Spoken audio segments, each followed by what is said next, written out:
88 সাল থেকে আজ পর্যন্ত আব্বাস মাদানী বিপ্লবের নায়ক আলজেরিয়ার কারাগারে। 88 সাল থেকে 2014 সাল এখনো পর্যন্ত আলজেরিয়ার কারাগার থেকে আব্বাস মাদানীকে বের করা হলো না। তোর কোনো আফসোস পর্যন্ত নাই, ঠিক কিনা বলেন? মিশরে কি হচ্ছে? জনগণের নির্বাচিত সরকার কারাগারে হাজার হাজার লোকের উপরে ফাঁসির দণ্ড দেওয়া হয়েছে, ঠিক কিনা? শুধু একদিন আজহারের, বিশ্বের শ্রেষ্ঠ ইসলামী ইউনিভার্সিটি আল আজহারের 36 জন প্রফেসর একদিনে শহীদ হয়ে গেছে।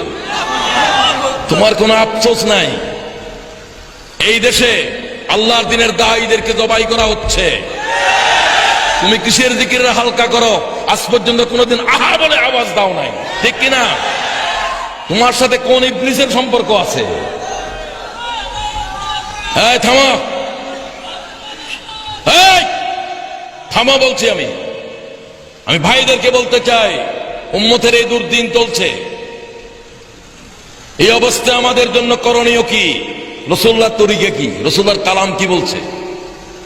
সে হাদিস বলে শেষ করতে চাই। ইয়া মুআজ, হে মুআজ। মুআজ কি সাধারণ সাহাবী না অসাধারণ সাহাবী? কুরআন শরীফের জবরদস্ত আলেম হযরতে মুআজ। রাসূলুল্লাহ বলেন, আমি যদি কোনো ব্যক্তিকে আমির করি, তোমাদের পরামর্শ আমির করব। পরামর্শ করার সময় না থাকলে মুআজ ইবনে জাবলকে তোমাদের আমির বানাবো। তিনি ইয়ারমুকের যুদ্ধের দক্ষিণ এলাকার কমান্ডার, তিনি হাফেজে কোরআন, তিনি ইয়ামনের গভর্নর। বলো, এতগুলো গুণাবলী তার ভিতরে ছিল। বিদায় দেওয়ার সময় ইয়ামনে রাসূলুল্লাহ বললেন, মুআজ আমাকে মদিনা শরীফে এসে আর পাবে না। ইয়া রাসূলুল্লাহ উটের থেকে নেমে গেল। ইয়া রাসূলুল্লাহ কেড়ে দিলেন, আমি ইয়ামন যাব না। ইয়ামনের গভর্নরশিপের দায়িত্ব আমার থেকে নিয়ে নেন। আপনাকে যদি আর না দেখে থাকি আমি ইয়ামন যাব না। হুজুর বললেন, না, আল্লাহর দ্বীনের জন্য রাসূলুল্লাহর বিচ্ছেদ বরদাস্ত করো। সুবহানাল্লাহ। তাকে বলে দিলেন, তুমি যখন আসবে তখন আমি থাকবো না, তুমি আমার কবরের পাশে দাঁড়াবে। আল্লাহ মুআজের উপর রহম করো। ইয়া মুআজ ফালা তুফারিকিল কিতাব। একটা সময় আসবে শাসন আল্লাহর কিতাব পৃথক হয়ে যাবে। কিতাব এক জায়গায়, শাসন করে কিতাব ছাড়া, ঠিক কিনা? তোমাদের উপরে এই ধরনের শাসক মুসাল্লাত হবে। সেই দিন যদি তুমি জীবিত থাকো, তুমি কি প্রশাসনের পক্ষে থাকবে না কিতাবের পক্ষে থাকবে? ফালা তুফারিকিল কিতাব। আল্লাহর কিতাবকে বুকের ভিতরে ধরে থাকবে। এমন সমস্ত লোক তোমাদের উপরে দেশ চালাবে, শাসন চালাবে।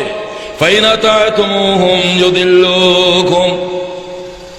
খুব খেয়াল করো। ফাইন আতাতুমুহুম ইউদিল্লুকুম ওয়া ইন আসাইতুমুহুম কাতালুকুম।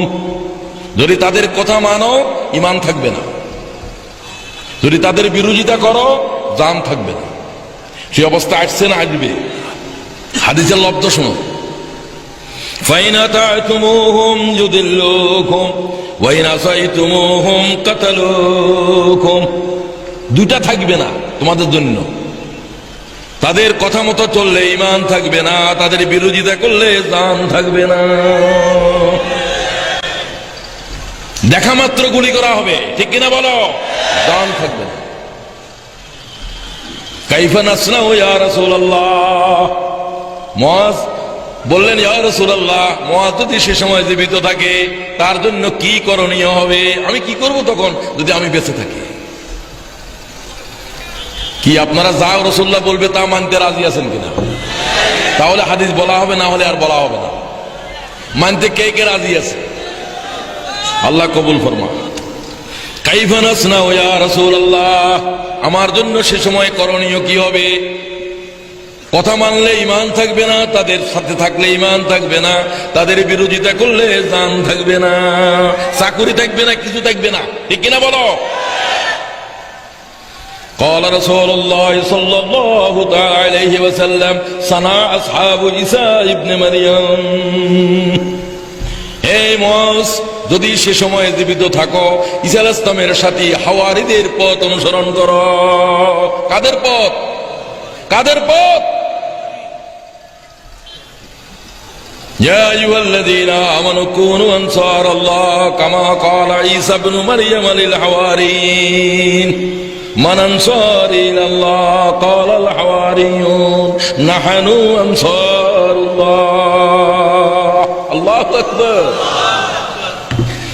ঈসা আলাইহিস সালামের সাথীদেরকে হাওয়ারি বলা হয়। তারা কসার দোফাও ছিল, বাইদাবি বলছে সাথী। ঈসা আলাইহিস সালাম বললেন, হে আল্লাহকে সাহায্য করার জন্য তোমরা কে কে প্রস্তুত আছো? হাওয়ারিরা জবাব দিল, ওয়াকাল আল হাওয়ারিয়ুন নাহনু আনসারুল্লাহ। আল্লাহু আকবার। তারা বলল, হে আল্লাহর পয়গম্বর, আল্লাহর দ্বীনকে সাহায্য করার জন্য আমরা খাড়া আছি। আমি জিজ্ঞাসা করতে চাই, তোমরা কি আল্লাহর দ্বীনকে সাহায্য করতে রাজি আছো নাকি? আল্লাহ আমাদের হাত কবুল কর, আমাদেরকে হাওয়ারিদের ভিতরে শামিল করো। সবাই কও আমিন।